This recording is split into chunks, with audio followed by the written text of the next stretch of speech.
এই ছোট পিঁপড়াটি আপনার জীবন বাঁচাতে পারে, কিন্তু কিভাবে? বন্ধুরা, নবী করিম সাল্লাল্লাহু আলাইহি ওয়াসাল্লাম পিঁপড়া মারতে নিষেধ করেছেন।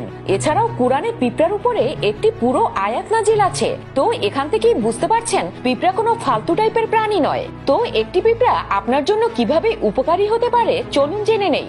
বন্ধুরা, পিঁপড়ে যদি আপনাকে কামড়ে দেয় তাহলে আপনার হয়তো ছোটখাটো চুলকানি হতে পারে, কিন্তু আপনি কি জানেন আজকের মডার্ন সায়েন্সের মতে যখন কোনো পিঁপড়ে আমাদের শরীরে কামড়ে দেয় তখন সেটার সবচাইতে বড় ফায়দা হচ্ছে আমাদের শরীরে কোথাও যদি রক্তে ব্লকেজ থাকে তাহলে পিঁপড়ার কামড়ে সেই ব্লকেজ খুলে যায়। এছাড়া পিঁপড়ার কামড়ের আরো একটি ফায়দা হচ্ছে আমাদের শরীরের রেড ব্লাড সেলস অ্যাক্টিভ হয়ে যায়। তো পিঁপড়াকে কখনোই মারবেন না, যত পারেন কামড় খান। अगर कभी ट्रेन की तरह चलती ऐसी चीज दिखाई दे तो इसे छूना बिल्कुल मत, वरना बवाल हो जाएगा, क्योंकि ये है पाइन प्रोसेशनरी कैटरपिलर, जो अपने घर से बाहर निकलते ही एक दूसरे के पीछे रेल के डिब्बे की तरह चलते हैं। और ऐसे में अगर कोई